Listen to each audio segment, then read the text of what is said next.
Malcolm X completely changed my life, opening my eyes to, well, back then it wasn't considered, like 1998, it wasn't as much of a big thing back then, the white supremacy words, but man, you hear more about it in these past 5 years or so. We're actually going more like almost a full 10 years, but man, I'm telling you, it was my first year of college at Cleveland State University, and here I was, I'm this white boy, right? And I'm considered a minority because I wasn't like North Homestead, Ohio, where I was like, I think there was maybe one or two blacks. I mean, the one black dude, I mean, Byron, yeah, we were good friends. I mean, he was big dude, ripped, and we hung out.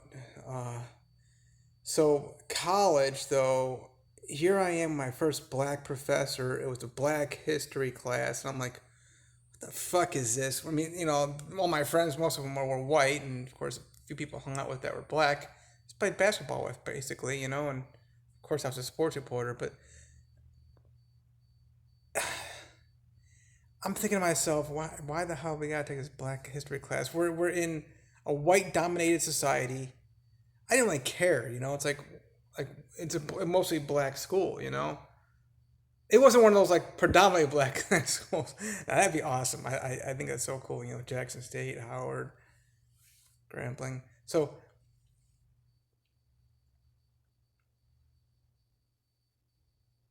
I don't care. Like what the hell am I in this for? But one of the things that we had to do was compare and contrast Martin Luther King Jr. and Malcolm X. And I understand too. I was completely blind. I mean, I'm not completely. I mean, I had some eyesight, but in 2000, the year 2000, I regained a lot of eyesight, which is just beyond radical. So I got to get this more out with regard to my eyesight. I'm learning more about this eye disease that I've been having now for 25 years. I've had my whole life. I just, just the onset hit in 1997. It's a miracle that I have any eyesight. And then, of course, the multiple sclerosis and other neurological diseases. But then I got to talk more about, Malcolm X and what I've learned from him. But man, it just opened my eyes. Like this, everything makes so fucking much more sense now, man. My my family hating my friends when we come back from playing basketball. It was just like 97, and then just a few of my Arabic friends even like they didn't like them either. I was like, what the hell? But I got it more, man. It's like the domineering attitude, the the bullying that people are, these white supremacists. But I got it. The whole fucking English language, which look, Booker T. Washington, awesome, great man, but he wanted to learn how to read and write. Well, what the hell's he gonna learn how to read and write? Yeah, English. He came from Virginia. He went all the way down through Richmond, and then he went this radical after right when slavery ended, and he went and got into I think Tuskegee, Alabama. And where I'm going with this whole thing though is like, okay, so there's so much white supremacy everywhere. It's spreading, and it's in the Hawaiian Islands. We took this fucking USA, which is actually an acronym for white supremacy, took over the Hawaiian Islands, invading that beautiful, precious kingdom in 1893. I just learned this recently, but I feel so set free from what I learned from my hero.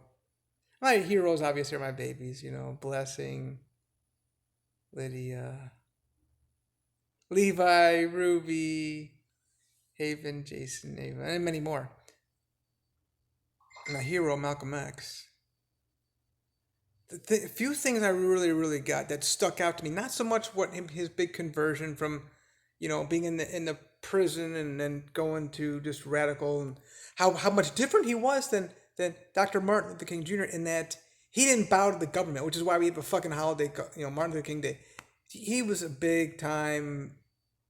He smoked his reefer and he did a lot of drugs. I'm down with his orgies. Okay, I'm cool with that, but the reality is this. I mean, Malcolm X didn't do any drugs. Maybe he did, milk and, I'm big on this whole sugar thing. That's a narcotic, and cheese, narcotic. But yeah, that's a big difference between the two. And of course, the government loves the idea of MLK Day, but he was really not,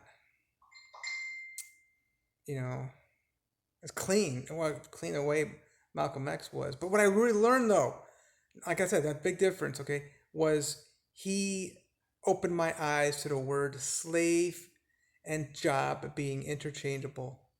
Wow. And there's so much white lingo, white supremacy lingo, I guess you can call it even more, with the whole English language. And it's in everything. The languages, it's oh God.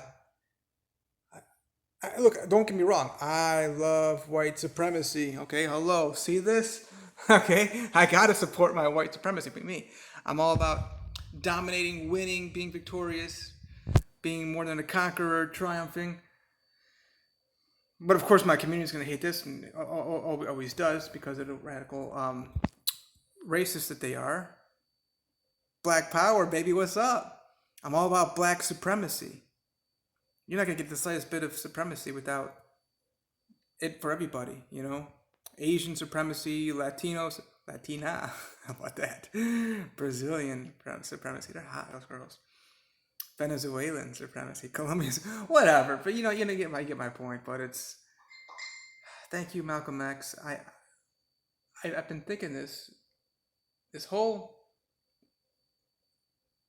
country is just, and what's going on right now in Russia and Ukraine. It's and here's USA. We're gonna be the peacekeepers. We're gonna be the big white supremacists coming in and breaking you guys up. And what has that ever done for us?